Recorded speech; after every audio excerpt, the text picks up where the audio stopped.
Iran কার উপরে ভরসা করে বসে আছে? ইরানের ব্যাকিং কে দিচ্ছে এক আল্লাহ সুবহানাহু ওয়া তাআলা ছাড়া? আপনি আমাকে বলেন একটা আরব দেশ ওর দিকে এগিয়ে আছে?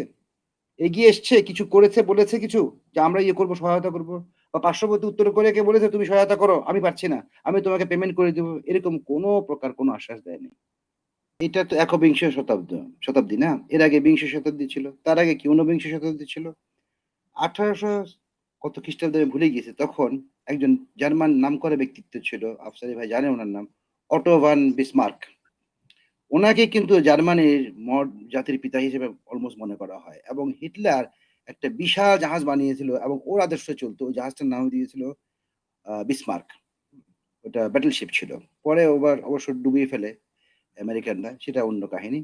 তো এই অটো ভান বিসমার্ক এত বড় ব্যক্তিত্ব, ওনার একটা বই আমি পড়ছিলাম। একটা উক্তি কি লিখেছে জানেন? Give me 10,000 Muslim soldiers, I will yield the world. আমাকে 10,000 মুসলিম যোদ্ধা দাও, আমি দুনিয়াকে তোমার হাঁটুর কাছে নিয়ে আসবো। কোথায় গেল সেই জাতি আজকে? কোথায়?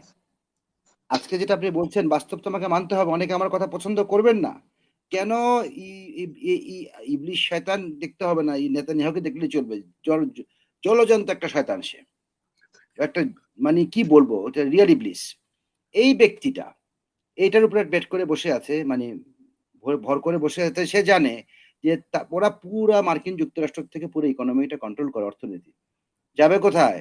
তাদের তো রীতিমতো গোলাম মার্কিন যুক্তরাষ্ট্র। এটা যে তারা মনে করে ওদের মেন্টালিটি। আমি তো শুনেন, আমায় একটা জীবনের একটা অংশ কিন্তু আমার মার্কিন যুক্তরাষ্ট্রে কাটিয়েছি। আমি এই ইহুদি সম্প্রদায়ের সাথে অনেক মিশেছি। আমি জানি ওরা কিরকম। আমি বোধহয় একমাত্র মুসলিম ব্যক্তি যে কিনা ওদের প্রমোত্তরে যেটা আছে, ওটা একটা ক্লাব আছে। জানেন ওরা কি ধনী, কি পরিমাণ ধনী? আমার এক বন্ধু দেখেই বলছে, এই যে ছোট্ট একটা তৈরি দেখছো না, এটার দাম অনলি $25 লাখ। অনলি ১৯৮৮ সালে বলে অনলি 1988 এ। তা আমি তো অনলি হল না, ওই যে লিখেছে না 10 লাখ অনলি, তখন আরেকজন লিখেছে 100 টাকা কিছুই না। ওই অবস্থা আর কি, চেকের ভিতরে লিখতে যেয়ে। তো আমার অবস্থা হয়েছে তাই। এখন আপনি আমেরিকার ব্যাকিং এর উপরে পুরা জিনিসটা ভরসা করছে ইসরায়েল। ৪টা যুদ্ধ জাহাজ, ৩টা তো ওখানে পৌঁছে গিয়েছে কাছাকাছি। আবার আফসারি ভাই জানেন সেটা, যে আপনার নিমিটস, তারপরে ইউএস থিওডোর রুজভেল্ট, আরেকটা কি একটা আছে আমি ভুলে গেছিলাম নামটা, ভিনসেন্ট বোধহয়, ইউএসএস ভিনসেন্ট। এই ৩টা। এবং ইংল্যান্ডের কাছ থেকে পারমিশন চেয়েছিল যে ওরা যেন ওদের এইচএমএস কুইন এলিজাবেথকে পাঠায় বিমানবাহী তরবারিকে। কিন্তু ইংল্যান্ডের প্রাইম মিনিস্টার রাজি হয়নি। এখন লাস্ট মোমেন্টে উনি ব্যাক আউট করেছে। কারণ উনি অত বড় রিস্ক নিতে চায় না এই মুহূর্তে। কারণ কোনো একটা ব্যাকল্যাশ আসতে পারে, সমস্যা হতে পারে এটা হিসেবে। কিন্তু ইরান কার উপরে ভরসা করে বসে আছে? ইরানের ব্যাকিং কে দিচ্ছে এক আল্লাহ সুবহানাহু ওয়া তাআলা ছাড়া? আপনি আমাকে বলেন একটা আরব দেশ ওর দিকে এগিয়ে আছে? এগিয়ে এসছে, কিছু করেছে, বলেছে কিছু? যে আমরা ইয়ে করব, সহায়তা করব। বা পার্শ্ববর্তী উত্তর কোরিয়াকে বলেছে তুমি সহায়তা করো, আমি পারছি না। আমি তোমাকে পেমেন্ট করে দিব। এরকম কোন প্রকার কোন আশ্বাস দেয়নি। নাকের ডগায় কিন্তু, নাকের ডগায় কিন্তু হচ্ছে ইরান আরব আমিরাতের। ২টা মিসাইল মারলে তো আপনার বুর্জ আল খলিফার বুর্জ আল আরব উড়ে চলে যায়। কোথায় থাকবে এইসব গর্ব-টর্ব, হাবিজাবি কথাবার্তা বলে? যদি কোনো নিউক্লিয়ার ওয়ার হয়, আপনি কল্পনা করতে পারেন ওখানে? ট্রাম্প ফর এক্সাম্পল, এই পাগলটা সকালে আজকে কি বলেছে আপনি জানেন? একটু আগে একটা শোতে বলছিলাম। ফরহাদ ভাই কি আপনি ওটা বলে দিয়েছেন নাকি ওটা আমি উচ্চারণ করব? ট্রাম্প যে সকালে কি করেছিল আজকে? ও তো জি, সকালে বলেছিল যে ও জানে যে ওটা ফরহাদ ভাই কভার করেছে, তাও আমি একটু টাচ করে যাচ্ছি। ওই জি, যে ৩০,০০০ পাউন্ডের বোমটা ফেলতে গেলে ওই বোমটা ফেলে লাভ হবে না। তো উনি বলছে ৩০,০০০ পাউন্ডের বোমটা ফেলে কি লাভ? যখন লাভই হবে না, তাহলে আমি নিউক্লিয়ার বোমটাই ফেলার ডিসিশন নিব।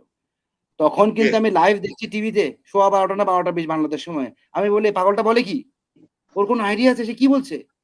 নিউক্লিয়ার বোম ইরানে ফেললে কি শুধু ইরানের উপরে বাতাসটা বদ্ধ থাকবে? ছড়াবে না বাতাস সবদিকে?" না, এটা ওনার মাথার ভিতরে আসে নাই। ওকে জেনারেলরা বারবার নিষেধ করেছে। তারপর ২ ঘন্টা পরে উনি ওনার বক্তব্য দিয়ে ফেলেছে। দেখি আমি ২ সপ্তাহ পরে যে কি করা যায়। আফসারি ভাইয়ের সাথে আমি একমত। একটা জিনিসে আসলে পুরা ধান্দাটাই হচ্ছে টাকা কামাই করা। দেখবেন যে আল্টিমেটলি কিছুই হয়নি। যেটা আমার মনে হয়। খালি এটা একটা অ্যাডমিনিস্ট্রেশন অফ দ্য মানে কার কত পাওয়ার আছে, কোন অস্ত্র কত এটা দেখেছেন না? ইন্ডিয়া পাকিস্তানের এতে যে চাইনিজ অস্ত্রের সুপিরিয়রিটি দেখার জন্য কিন্তু যুদ্ধটা বেসিক্যালি চায়না অংশগ্রহণ করেছে। নইলে এর আগে কোনদিন চায়না আসছিল? কোথায় ছিল? 1965 চায়না কোথায় ছিল? 71 এ বা কোথায় ছিল? বলেন? এখন আসবে। এখন রাশিয়াও তো মাইনকার চিপায় পড়েছে, কি বলেন একটা? তোমার রাশিয়া বলছে যে ঠিক আছে, একটা এক্সিস্টেন্সের প্রশ্ন তো। পুটিনের পরে পোস্ট পুটিন কে? এখন তো একটা ভালো জিনিস করেছে ইরান, যে ইরান করেছে কি ওদের দায়িত্বটা দিয়ে দিয়েছে আয়াতুল্লাহ আলী আল খামেনি। ফরাদ ভাই, আমি কিন্তু পুরো আর্টিকেলটা পড়ে সারিনি, মাফ করবেন আমাকে। উনি বোধহয় সুপ্রিম কমান্ড আরেকজনের হাতে দিয়ে দিয়েছে, কারণ ও ছিল মেইন টার্গেট। একটা দেশের রাষ্ট্রপ্রধান বলে যে ওকে মারতে হবে, এটা কি ধরনের সন্ত্রাস? এটা একটা রাষ্ট্রীয় সন্ত্রাস, ইন্টারন্যাশনাল সন্ত্রাস। আরেক সন্ত্রাসী হচ্ছে আপনার IAEA এর বদমাশটা চিফ। সে কি বলেছে জানেন সেটা? যে ফরদৌতে যদি বোমা বর্ষণ করা হয় তাহলে উপরে তেমন কোনো ক্ষতি হবে না, নিচে তো ক্ষতি হবেই না। এখানে কিছু একটা অন্য কিছু করতে হবে, এটা আপনি কেন বলবেন? এটা কি আপনার দায়িত্ব? IAEA আছে একটা শান্তি প্রতিষ্ঠা করার জন্য, এবং মনে হচ্ছে ইনি আসছে এখানে একটা পার্শ্ববর্তী যাদের সাথে এখন যুদ্ধ হচ্ছে ইসরায়েলের এজেন্ডা বাস্তবায়ন করার জন্য। Thank you. বলেন, আর কিছু থাকলে আমি জবাব দিব যদি কোনো প্রশ্ন থাকে। জি, আমি হ্যাঁ, আরেকটু বিষয় আছে আপনার কাছে, যে ইরানের রেভলিউশনারি গার্ডের কাছে আজকে তারা যুদ্ধকালীন ক্ষমতা হস্তান্তর করেছেন আয়াতুল্লাহ খামেনি। সো এখান থেকে পরিস্থিতিটা আসলে কোন দিকে যাচ্ছে জনাব ইস্টাগ্রাম? এখন পুরো সিনারিও চেঞ্জ হয়ে যাবে, কারণ আপনি মনে রাখবেন ওদের চেইন অফ কমান্ড কিন্তু, মানে ওদের যে চেইন অফ কমান্ড, ওদের যে মেইন কমান্ড গুলো তো মেরে ফেলেছে। কিন্তু ইরানিরা কিন্তু আরব না, ওরা পারস্য সাম্রাজ্য অনেক দিন শাসন করেছে। যখন আরবেরা গুহায় বাস করতো তখন ওদের সভ্যতা কিন্তু সারা পৃথিবীতে বিকশিত ছিল, এটা কিন্তু মানতে হবে, ইতিহাস কিন্তু আমরা অস্বীকার করতে পারবো না। এখন কথা হচ্ছে এরা কিন্তু যা করবে তা বলবে না। বুঝতে পারছি আপনাকে আমি দেখছিলাম যে প্রশ্নটা কি ছিল আপনার, আমি একটু সরি মিস করে গেল প্রশ্নটা, আপনি বলবেন মানে সাহেব? পরিস্থিতিটা কোন দিকে যাবে, যেহেতু তারা যুদ্ধকালীন ক্ষমতা অলরেডি রেভলিউশনারি গার্ডের হাতে দিয়ে দিয়েছেন, তো এখানে থামার কোনো সম্ভাবনা তো আপাতত দেখা যাচ্ছে না যে যুদ্ধ থামতে পারে, বা ট্রাম্পও যেহেতু 2 সপ্তাহ সময় দিয়েছেন, আমেরিকা হস্তক্ষেপ করবে কিনা 2 সপ্তাহ পর সিদ্ধান্ত জানাবে, হয়তো বা করতে পারে, নাও আফসারি ভাই, করতে পারে। আপনি বলেন নাই 2 সপ্তাহ কেন লাগবে? ফরাদ ভাই বলেছেন 2 সপ্তাহ কেন লাগবে, এটা ট্রিক্সটা জানেন তো? ট্রাম্প তো খুব হ্যাঁ, জ্ঞানী ব্যক্তি, 2 সপ্তাহ কেন ভাই। লাগবে এটা একটু ব্যাখ্যা করি। এটা মিঠু ভাইও জানেন, আমিও জানি। আমেরিকা মনে করছে যে ইরানের হাতে যে ব্যালিস্টিক মিসাইল গুলো আছে, বিশেষ করে পাওয়ারফুল যেটা ফাত্তা-1 ফাত্তা-2 হাইপারসনিক, এগুলো 2 সপ্তাহের মধ্যে এদের সরবরাহ শেষ হয়ে যাবে।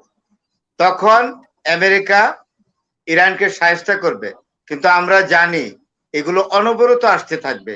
মিঠু ভাই একটা চমৎকার কথা বলছেন, the time has come to demonstrate the weapons of the superpower like Russia and China, even North Korea.